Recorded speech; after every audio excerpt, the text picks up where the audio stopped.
Good evening and welcome to Alan's Italy. For the past couple of years it's been a year and a half now that we've actually started doing this. And I've taken you all over Florence. I've taken you to piazzas and churches and a lot of museums, some well-known museums, some lesser-known museums. And I was discussing this with someone recently who indicated to me that they said, "Alan, have you seen every museum there is to see in Florence?" And I said, "Well, yeah, just about every museum." And I mentioned a couple that I haven't seen. And then I was kind of thinking about it, and I realized that there is a museum, a rather prominent museum, that I've never really spoken about on the show. And that's what tonight's show is going to be about.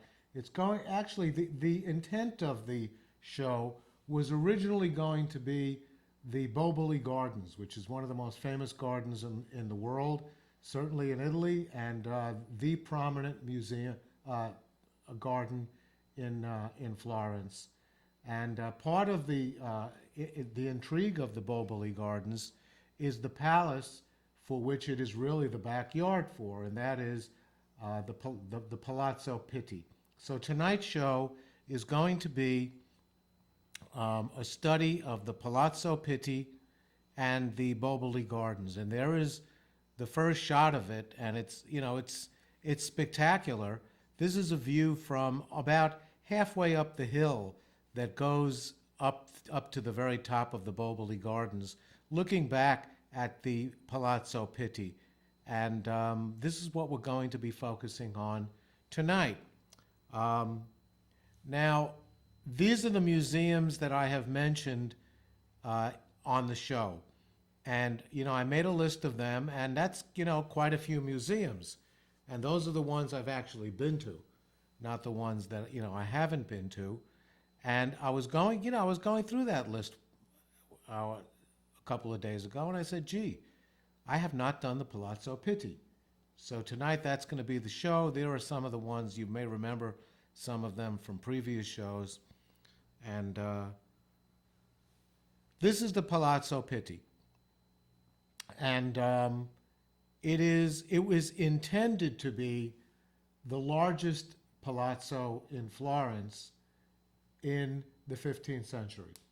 And the palazzo is named after Luca Pitti. I have some pictures here that I'd like to show you, which will actually shed light on the entire situation. This is a map of Florence, the center of Florence, and the Palazzo Pitti is right over here. As you cross the Ponte Vecchio, which is that beautiful bridge, which we'll look at in a few moments, and go down this street right here, the Via Guicciardini, you come to the Palazzo Pitti right over here on the left side as you do that. So that's how you would get there from the center of Florence. This is a view of the Arno River, and the right side is the part of the river that everybody knows about, and most of the sites are located. But one of the really charming areas of Florence is the left side of that picture, which shows you what's called the Old Arno district. And this is a view of Florence from above, from the Piazzale Michelangelo, looking towards the northwest, and you could see the Palazzo Vecchio almost in the center, and off to the right you could see the cathedral with Giotto's Campanile, and off slightly to the lower left rather, you see the Ponte Vecchio, and the Palazzo Pitti is really not in this photograph, but certainly if you cross the Palazzo Vecchio, it's right over here along that side. I'll hone in on that in a moment. This is actually one of the other bridges in Italy, and you could see that there's a building right up here. This is the vicinity of where the Palazzo Pitti is located.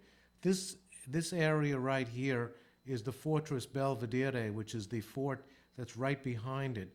But the Palazzo Pitti is like kind of back here. To get there, you would have to go across the Ponte Vecchio. I mean, there are many ways of getting there, but one of the best ways is to go across the Ponte Vecchio. This is heading on the Ponte Vecchio going towards the south. You can see all the jewelry stores on the left and right. The Manelli Tower over there on the left side that we spoke about when we were doing the tower show a few weeks ago. And when you come to this side of the Ponte Vecchio and continue going right past this piazza, that's a very, very nice little restaurant over there on the left that I've eaten in, but not for a number of years. And you continue walking down this street, which is the Via Guicciardini, you eventually come to the Palazzo Pitti. And the Palazzo Pitti was started by Luca Pitti, who was a banker in the Medici empire of banks in the 15th century. He worked for Cosimo il Vecchio, who was the first Medici to get involved in banking, and he did extremely well. And in the year 1458, Pitti decided that he wanted to build a palazzo bigger than the Medicis. And let me show you a picture of him. This is the best picture I could get, and it's really an awful picture, but this is, being really not a very major figure in Florence, this is the best picture that there is of him. This is what Luca Pitti probably looked like. It's a poor photograph, of course, because it's also a very poor original of him. But he was born at the very, very end of the 14th century and lived in those days what would be considered a very long life. And he wanted to build a bigger palazzo than his benefactor, who was this fellow, Cosimo il Vecchio, who was arguably the wealthiest person in the world at that time. And when Cosimo il Vecchio passed away, Luca's fortunes came into bad disarray, and he wound up losing a lot of money. Now, originally in 1458, he approached the most famous architect in all of Florence at that time, namely Brunelleschi. And I actually do have a picture of Brunelleschi. There he is right there. And he said to Brunelleschi, "I will pay you a lot of money to build me a palazzo." And Brunelleschi said, no, I don't really have time, but my pupil, whose name was Luca Fancelli, said, well, I'll do it. So he did it, and of course, in 1464, Cosimo il Vecchio passed away.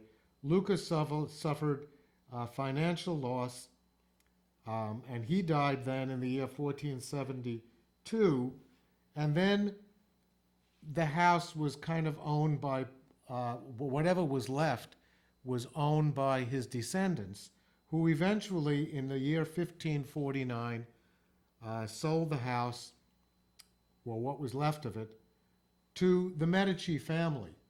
So he wanted his house to be bigger than the Medicis, and yet he wound up selling it to, actually he sold it to Eleonora di Toledo, who was the wife of Cosimo I. Cosimo I is not a direct descendant of Cosimo il Vecchio. Cosimo il Vecchio had a son named Piero.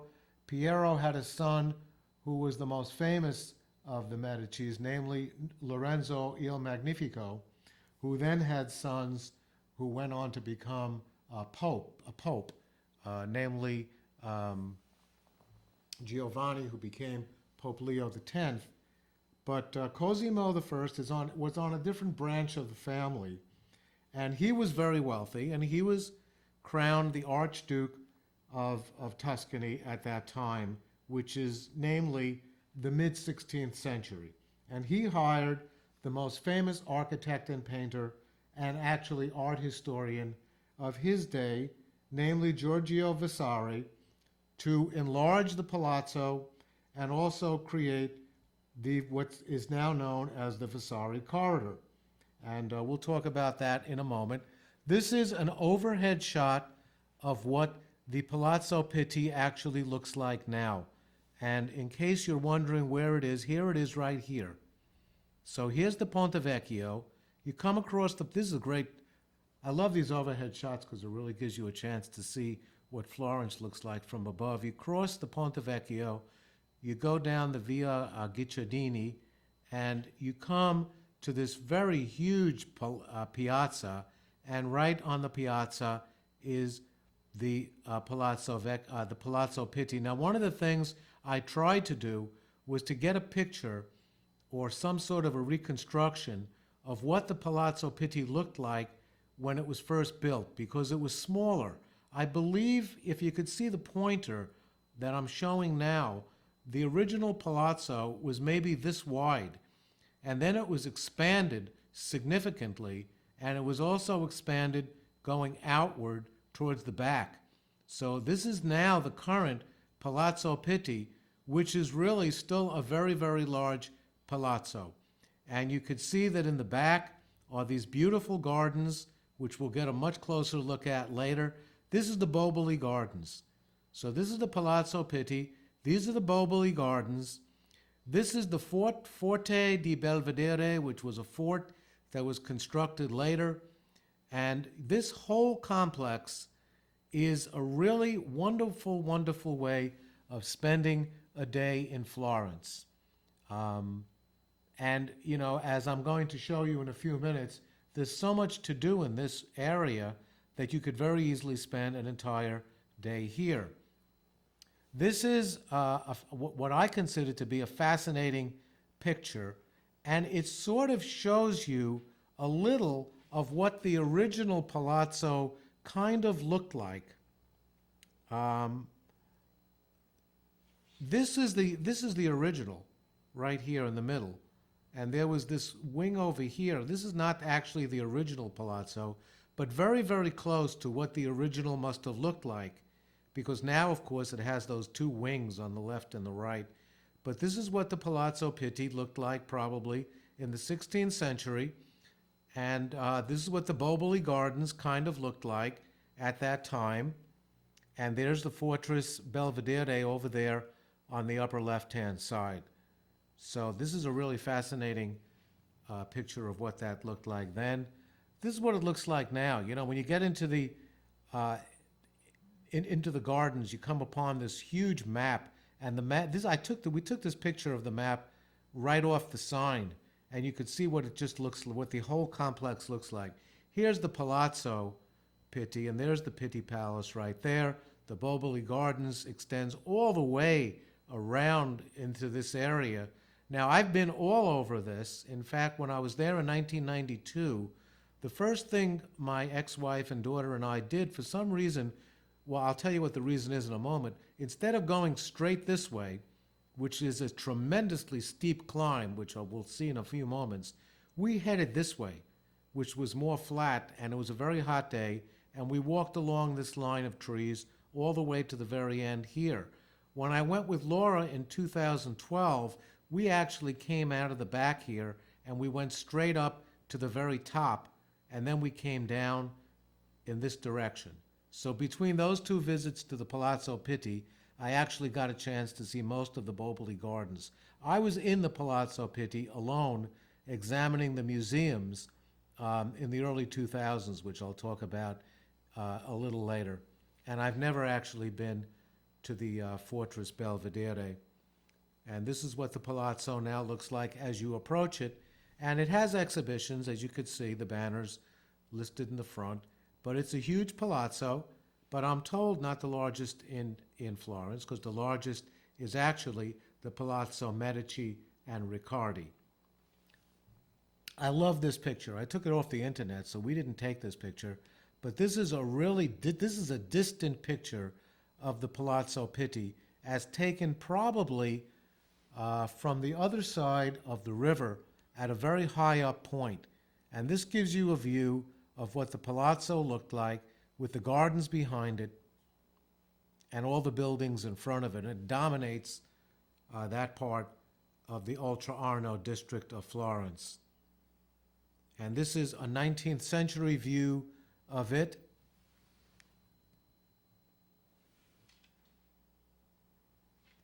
And this is the piazza. The piazza is large. This is just one portion of it. And across from on the other side of the piazza are cafes and leather stores and other kinds of stores. I know that there's a stationery store over there as well. But for the most part, this is a great place to have a little aperitif or a little lunch. You come out of the museum, you have some lunch, then you go to the gardens afterwards, because the whole thing is really quite exhausting. So that's what people do over there. This is a view from the other side, looking towards the north, and you could see over there in the background the tower of the Palazzo Vecchio. So this is like probably about probably a quarter of a mile from this spot is, and this is where the Ponte Vecchio is located.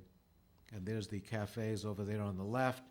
And these are some of the buildings that surround the Palazzo Pitti. And one of the things Vasari did at the behest of Cosimo I, who was his patron, was to create a passageway that the Medicis can take. Now, the Uffizi was the offices of the Medici, and they lived in the Palazzo Pitti, some of them at least. Now, when they wanted to go from their residence to their offices, they didn't really want to hobnob with the populace. So what they did was they asked Vasari to create a corridor for them, which would go from the Uffizi, and this is the very, end of the Uffizi, where it overlooks the river. You get great views from these windows up here of the river and the Ultra Arno. But he was asked to create a corridor which would go through these buildings, across the bridge, and into the residence known as the Palazzo Pitti. And this was that Vasari corridor. Here's the corridor over here, coming out of the building, which was right next to the Uffizi, and this is what the corridor looks like. This is actually now a museum, and it is, ladies and gentlemen, the only museum in Florence I have never been to, although I have tried many, many times. It's just almost impossible to get entrance into this museum, although I've tried for the past, literally, 15 years. And I've had some really influential people trying to get me in, and they have not been able to. This is that wonderful picture, incidentally, taken from the window of the Uffizi. But this was what Cosimo told Vasari right off the bat. Create a corridor for us to walk across so that we could go across the bridge. And there it looks, from a distance. And it goes through here, through some buildings, across the bridge, over to the Palazzo Pitti. And there it is, as it looks like it's coming. See, it doesn't come right from the Uffizi. It goes from the Uffizi through this building and then out this way and then across there. And right now, that museum houses mostly sculptures and paintings of famous Florentines. And back to the piazza, where people kind of, as you could see, relax on the piazza. And this is around to one side of it, looking kind of towards the south, and you can see there in the distance is the cathedral. And this is some of the detail of the palazzo. You can see how stunning it's how magnificent it looks, with the fountain there in the front and some of the statues around the side. This is the beginning of the steps that you take to get up to the actual museum part. And that's another look at the Palazzo Pitti from a different angle. And the first gallery, so here's what happened. The Medicis sold it in the year 1737 to the House of Lorraine, which was French nobility, who eventually turned it over to Napoleon when Napoleon was conquering Italy and he lived there while he was in control of Italy. Eventually, it went to Victor Emmanuel II, who was the unifier of Italy. You know, Italy was all these city-states, and he unified it into a united country in the year 1871. He turned it over to his ancestors, who eventually, one of them was his great-grandson, Victor Emmanuel III, who gave it to the nation of Italy in the year 1919, where it turned into a series of museums with 140 rooms open to the public. And the most famous of all those museums is the famous Palatine Gallery. And the Palatine Gallery is the most interesting part of all the museums in the Pitti Palace. And it contains the art of Rubens and Perugino and Titian, Raphael, Caravaggio, Correggio, and it has a ceiling. You see that ceiling in this particular picture that was done by a famous painter by the name of Pietro di Cortona. And I will show you a little bit of what this gallery has to offer. It's way too extensive for me to really go into any great detail, but you know, this is what it looks like. It's beautiful. It's like, you know, there's the beautiful ceilings, and there's paintings all over. It's not like the Uffizi. It's not the Uffizi, where I would say maybe 90 to 95% of everything in the Uffizi is famous. And you know, you go into the Uffizi after studying a little about Italian art, and it gives you a chronological view of what art developed from the 13th century all the way up to the present. Chronologically, you know, starting with some of the early painters of the early Renaissance, carrying it all the way through to the Baroque era and beyond that even. This is not what you see in this museum. Everything is kind of scattered, but it's still very interesting. It has some major work, but mostly it has a lot of minor work. And that's another view of it. I took this off the internet, so of course it's a small image, but you can see how stunningly beautiful this museum is. You know, and you walk from room to room, studying as much art as you could possibly gather in, and there are literally hundreds and hundreds, maybe thousands of paintings. Another view of the museum as a whole, and that's actually a much better view of it. One of the rooms, many, many monumental paintings. And of course, the Pitti Palace is known as containing the art of one of the most famous artists of the Italian Renaissance, actually the High Renaissance, namely Raphael. And I've always been fascinated by Raphael. This is a self-portrait that he did. So this is exactly what he looked like. And he was, you know, a damn good painter. So, you know, if he knew what he looked like, it was certainly him. And that's what he looked like as a young painter. And as you could see, he lived a very short life. He only lived to the age of 37. And he was one of the great artists in the history of Italy and of the world. And he has many, many paintings in this gallery. Of course, this is also off the internet because they may restrict the photography of some of the art, and that's why we didn't take too many pictures. This is one of his most famous. This is Julius II.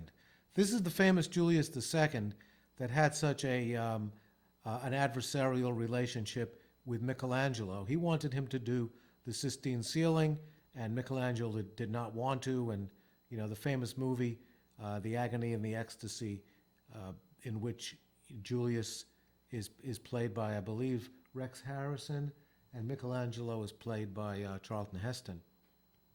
And that's the famous Julius II, who also indeed commissioned Raphael to do his private apartments. This is another painting by Raphael, one of his masterpieces. And this is, of course, a very famous one.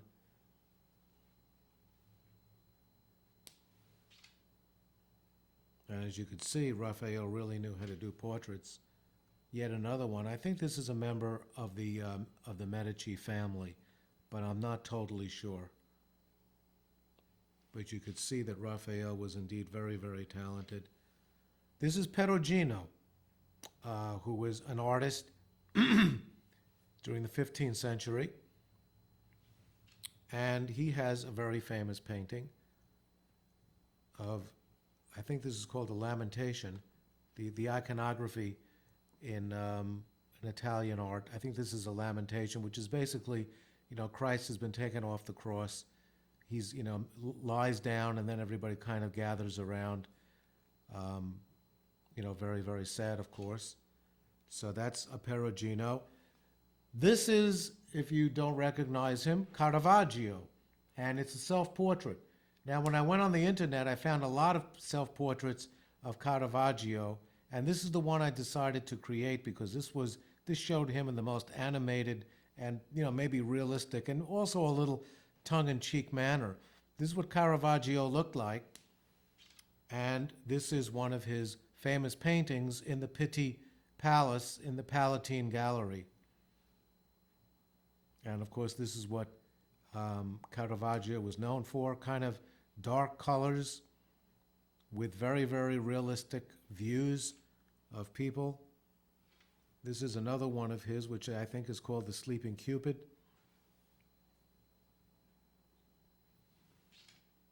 So, by going to this museum, you get some really wonderful views of some of the famous paintings. These are some of the other paintings that I located that are in the Pitti galleries. Okay, so that was one of the galleries. Another gallery was the Costume Museum, and there's a story behind this because Laura and I had spent the day walking around the Boboli Gardens, and that was not an easy thing. We spent about 3 hours walking, and you'll see the terrain in just a few moments. It's really quite a hike walking around the Boboli Gardens. And then we decided to go to the Costume Museum. And we thought for some reason that the costumes in this museum were going to be contemporary costumes of the 15th century. I'm not sure what gave us that impression, but that's what we were aiming for. And what we wound up seeing were not that at all. We wound up seeing costumes and sculptures that were not from the 15th century, were from a later time. But it was still kind of interesting. Let me go back to this one, because this is what, as you walk up the steps to the costume gallery, this is what the hallway looks like below. But, it was kind of interesting, but these were not costumes of the 15th or the 16th century. So we were a little disappointed, but it's still very interesting. And there aren't too many people in these museums, so you really get a chance to study all the art very, very carefully and kind of in seclusion. And a lot of these dresses were actually 20th century dresses, so that was kind of disappointing. But a little interesting, but certainly not worth the, I would say, 100 steps that we actually climbed to get to this museum. Another museum is called the Argenti Museum, and the word for silver in Italian is argenti. And the Argenti Museum consists of 25 rooms. It's in the left wing of the Palazzo Pitti. It was added during the 1600s, and it has precious gems and cameos and semi-precious stones, ivory, silver, a lot of silver, and documents the sumptuous life of the Medicis during the time that they were the de facto rulers of Florence. And you see some really beautiful pieces. This is the wealthiest family, arguably, in the world at the time. They were the bankers who bankrolled some of the European kings in their wars against each other. And you get some very beautiful pieces. Let me make this larger again so you can see this piece.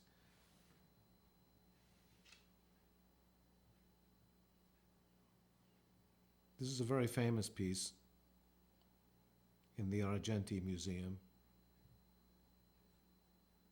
And that's another one as well. You could see how beautiful that was, but, you know, again, these people had, you know, the money to do this. There's another piece. All this is in the Argenti Museum. And then there is another museum. There are, you know, many, many museums. One, and this is another one, the Gallery of Modern Art.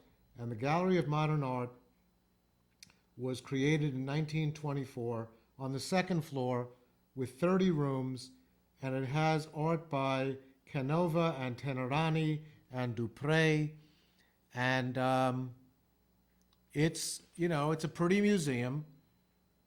I personally, I can't relate to, you know, to this art, but it was kind of interesting. This is a better view of that particular part of the gallery. So, you know, you can see it's beautiful, and you can see it's also empty. So, you know, not too many people come here, but you do get some interesting pictures.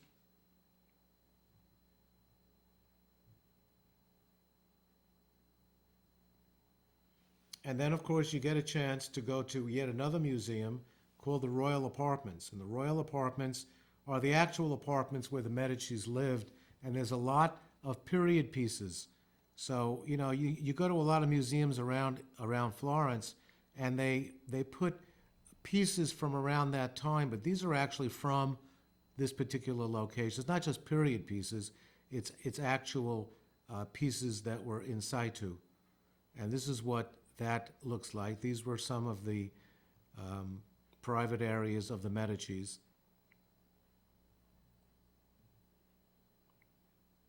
This I took off the internet. That's not my interpretation of that, with the, you know, that beautiful frame around it. And then, of course, there's a porcelain museum, and there's also a carriage museum, which I don't have in here because I wanted to move on then to the Boboli Gardens. And this is what the Boboli Gardens looks like as you come out of the back of the Palazzo Pitti. And that hill that you see straight ahead is a very, very steep hill. And the only way to get to the top is by going up large flights of steps. This is what it looks like as you get halfway up, looking back at the Palazzo Pitti from midway up to the very top of the Boboli Gardens. And this is a well-known fountain, and it is a fountain by, well, it's called the Fontana del Carciofo, which is of the artichokes, because one of the sculptures over here resembles an artichoke. Somebody's holding an artichoke, so they called it. It's actually a shell that the person's holding, but it was misconstrued to be an artichoke, and that is like a very beautiful fountain right in the center. And these are some of the things that you see as you just begin to exit the Palazzo Pitti from the very back of it, heading into the Boboli Gardens. And then what you see along the side are beautiful sculptures lining the various sides to the left and to the right. And this is a view as you're about to embark upon some of the steps to take you to the very top. And you can see that these are beautiful gardens. The Boboli Gardens get their name from a hill known as the Boboli Hill, which takes its name from the original owner of many of the houses in this region, a fellow by the name of Borgolini, who eventually sold it to Luca Pitti. And the gardens themselves are from the mid-16th century, and they're in the style of many European gardens. In fact, I read somewhere that there's a very strong similarity between the Boboli Gardens and the gardens of the Palace of Versailles, right outside of Paris. And I compared the two, didn't find much of a relationship similarity between them, so I didn't bother to show it because I was a little dubious of that claim.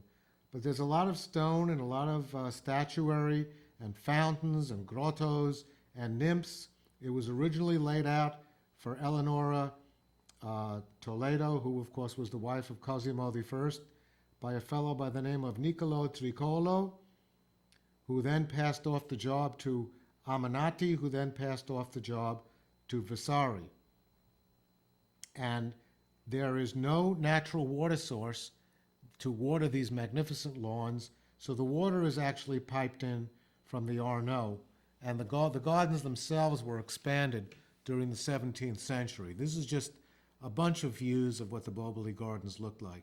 And you could see that not only is it beautifully decorated and well-kept gardens, but it's also some beautiful statuary, and as you will see as we go along, fountains as well.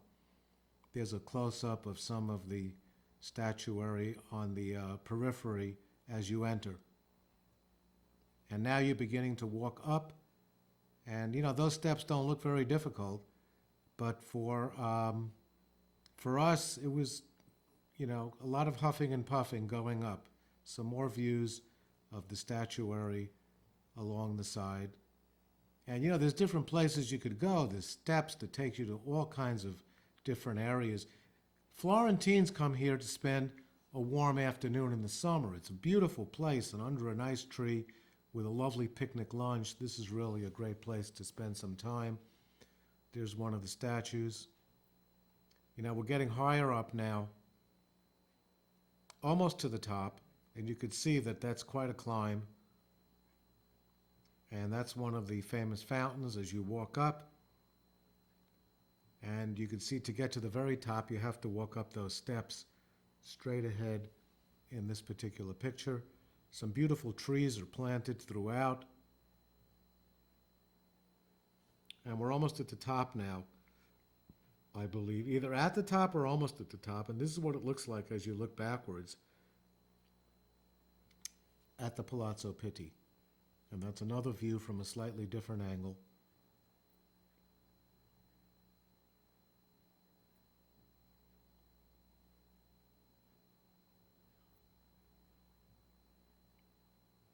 And I remember being here in 1992 and just, holding back my daughter from jumping into that. I told a story once on the show of my daughter actually getting into one of the fountains in the Piazza Navona, the fountains of the Four Rivers. So this would have been a pretty cooling off spot. I think we're at the top now, away from the steps, looking back at where we had just been.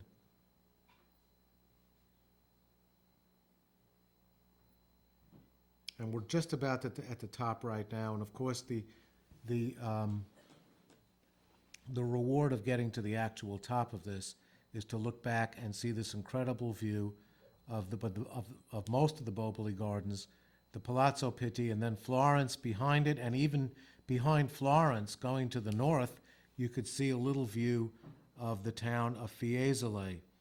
This is a little better view of it because you could see more of Florence, and we're going to see some really beautiful views in a few minutes. Some more statues. This is me at the moment that I think I got to the very top of the hill, and I just leaned against that spot there, and I said, I am just totally exhausted. And Laura snapped that picture of me right there, which I thought was kind of interesting. And these are views from the very top looking down. You can see it's just a lovely, lovely spot to spend time, a relaxing afternoon in Florence. This was May, so it wasn't that hot. But in the middle of the summer, it can get very, very warm. And actually, the view we're looking at now are the hills to the very north, where the town of Fiesole is located.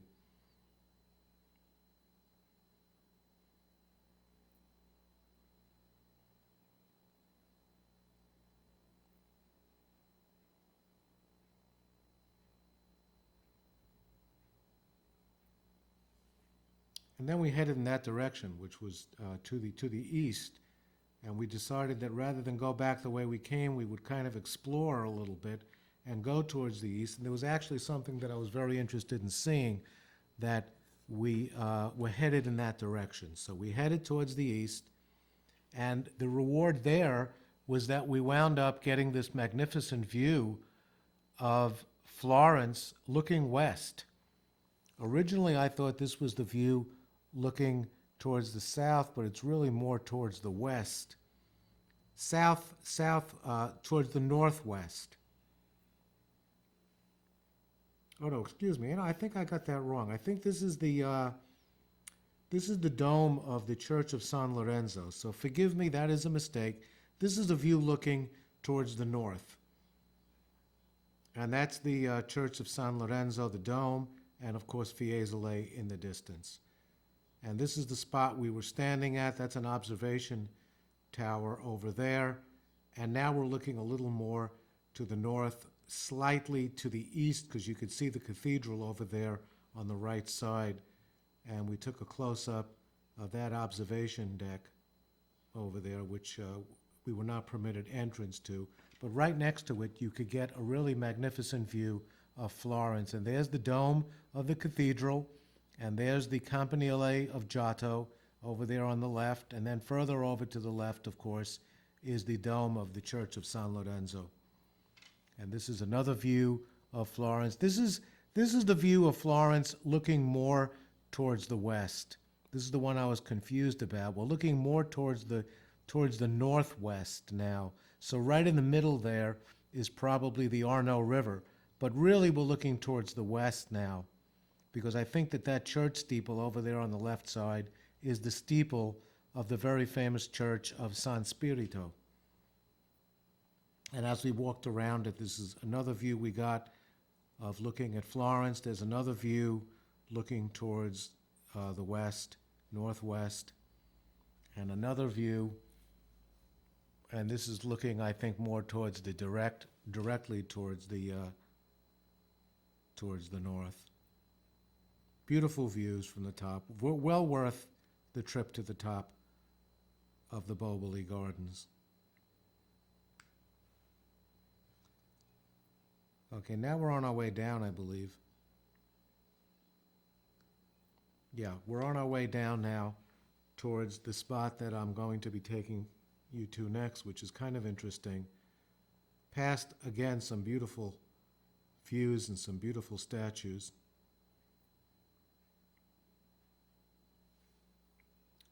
Manicured gardens.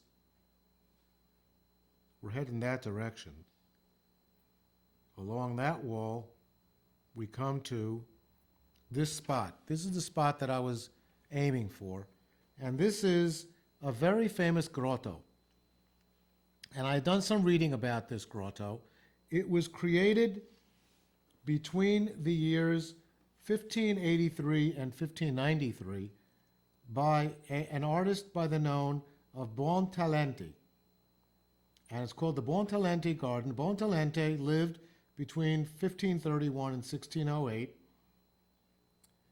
And I'm reading my notes here. This is the spot that I want to show you. This is what Bernardo Buontalenti looked like.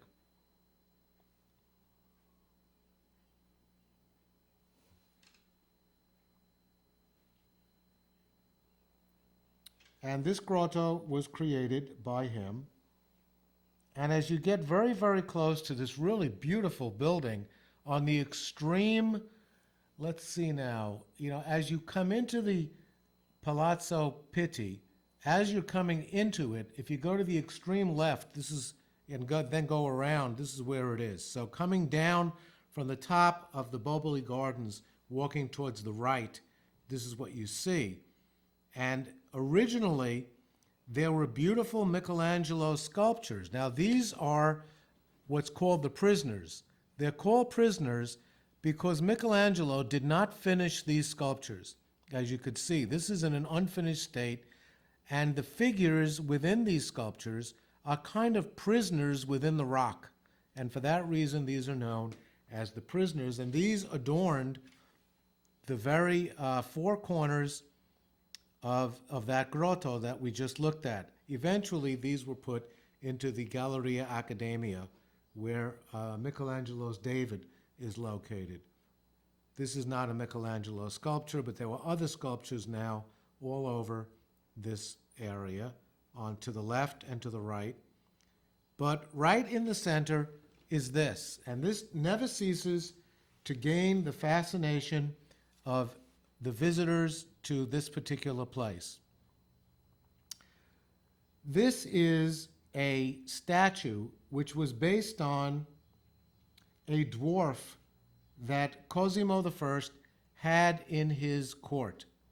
Now, dwarfs back in the 16th century were basically put to ridicule. They were made fun of because, they were small and people didn't know any better in those days. And, they were the source of jokes and ridicule. And Cosimo, though, had great respect for this particular person. His name is Braccio di Bartolo, who was the court dwarf, the court jester of Cosimo I. And Cosimo decided to name him Morgenta as a nickname, which was a twist on a 15th century epic by Luigi Pulci, who was writing about the famous giant Morgante, who was killed by the bite of a crab. And, as a play on words, he decided to name his dwarf Morgante, meaning giant. And he actually had a very, very strong liking for Braccio di Bartolo, because in Cosimo's will, he left Braccio a tremendous tract of land. So he did not consider him in ridicule in the very least bit.